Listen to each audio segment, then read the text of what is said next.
Alicia would not be impressed. Hey guys, Chevy here again. Oh man, just got back from picking up a new car. Just drove it 3 hours home.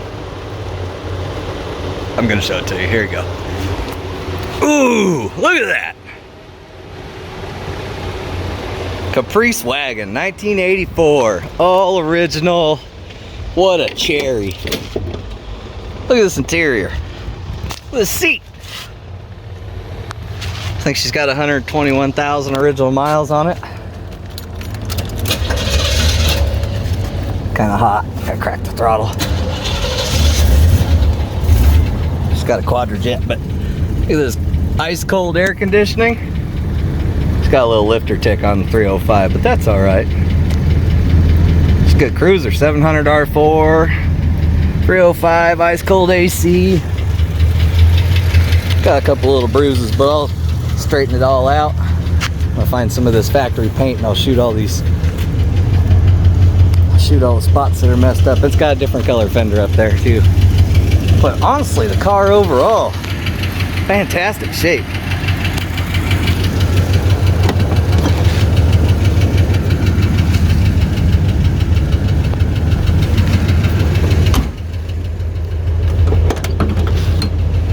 You know, and these got the reverse facing seat in here.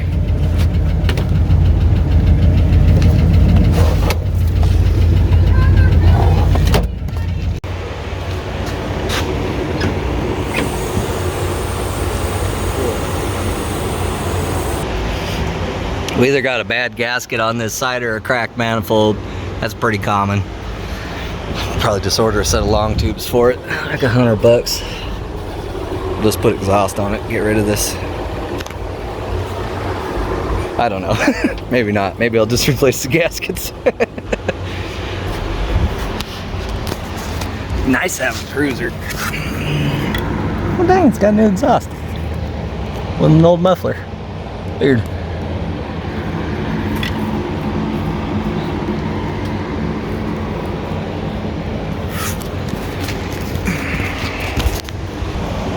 You know, but I do have a pair of 40 series Flowmasters and some 3-inch in the shop. Can fix this thing right up. What do you think? Let me know. Well, guys, I'm out here in the heat because got the U-joints and I have a couple minutes. I built this driveline. I'm gonna go stuff it in the car. I just wanted to show it to you. Oh yeah. Anyways, get this thing stuck in the car and then it'll be done. Well, I gotta put training fluid in it. Dang. It's close though. Well, there you go, guys. Driveline's installed. Cross member's done. Torque arm's mounted. Shifter's mounted. I'm gonna pour some fluid in it and start this thing up. Oh, I'll put some back tires on it. We'll see if it works. Heck yeah.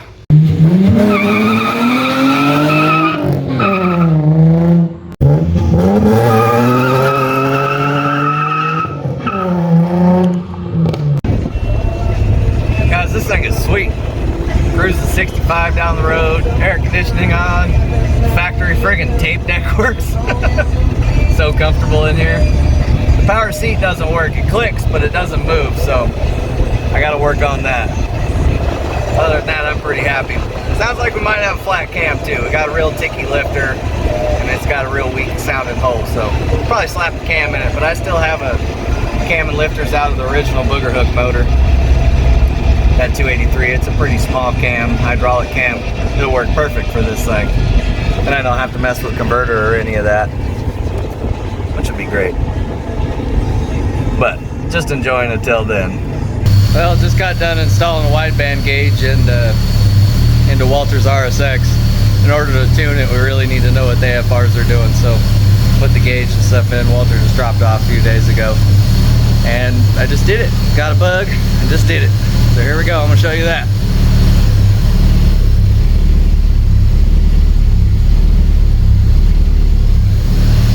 So on startup, this thing goes crazy lean. It just pegged the gauge out, wouldn't even read. So we're gonna have to add some fuel on startup because it runs pretty bad when it's cold starting. But we'll get that sorted out real quick now. Now we plug into it and Aaron can just add some fuel, give her a little little gas in there. She'll be good to go. Walter can come get it. We can take it to Friday night call-outs. Boogerhook's doing some weird shit, pissing me off. Keeps losing RPM signal, and I changed the distributor and it started right up, and then it died after it ran for like 30 seconds. No warning, no cough, no pop, nothing, just whoop, and then it has no RPM signal again.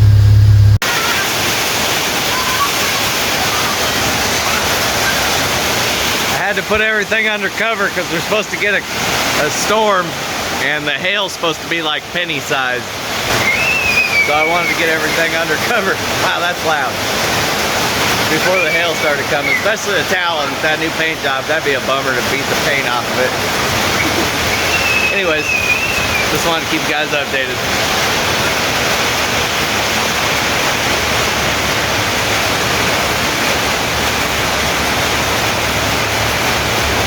Hey guys, Chevy again. Mountain shop. I can't get the Boogerhook to pick up RPM signal to save my life, so basically pulled the whole wiring harness back out of it, and I'm gonna start over. I was just thinking maybe I was having interference somewhere.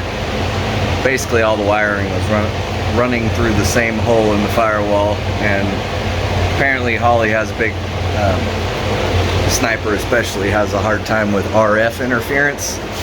And it'll just make it randomly shut off and then not pick up RPM signal sometimes. So I'm gonna try that. I'm gonna separate the wiring, rerun everything. I had a couple butt connectors in there because I'd added stuff or fixed it at the track or on the road or whatever and forgot about it. So I'm gonna clean the wiring all up and get it back together and see if that fixes it.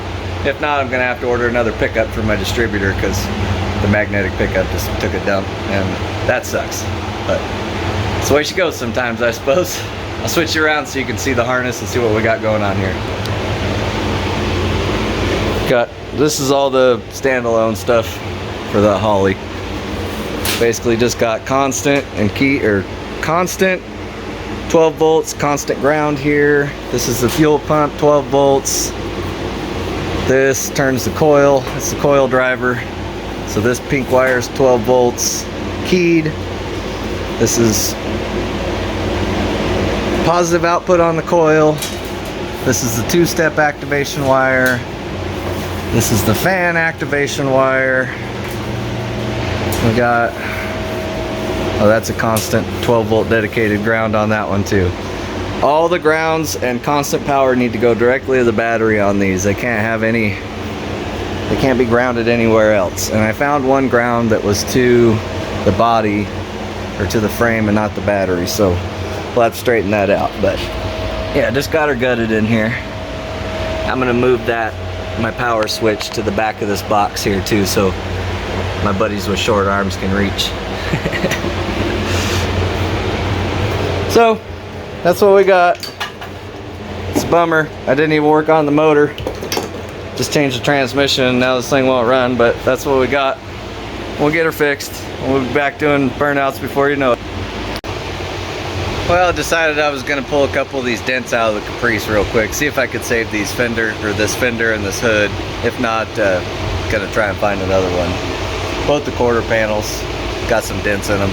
Every one of these wagons I've seen is just quarter panels are totaled on them. So I'm gonna work on straightening this thing out real good, and I found the factory paint code. I think I'm just gonna get paint and just do a real like caveman paint job on this thing with the factory single stage. This light chestnut color. I think it will look real good. Anyways, so I'm gonna try and straighten it out real good, best I can, and I'll show you what I got going on. Got my old Ching Chong Harbor Freight stud welder. Some studs there. I just knocked all the paint off and I got way down in the crease there as far as I could. I'm gonna try and pull it up first. If I can't pull it up there, then I'm gonna have to work my way around it, stretch it back out, but I was hoping it'll just pull it out. And I beat this down a little bit because it was pushed up, so then I can work on these low spots here, trying to pull them back up, work the metal around, try and get it as flat as possible. I have to use body filler to get it perfect, of course, but we want it as close as possible.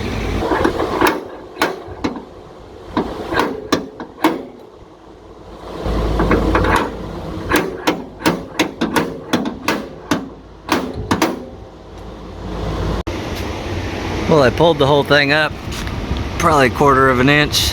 Okay, that's after I worked it over with the stud welder and then welded the holes up. That's what we got.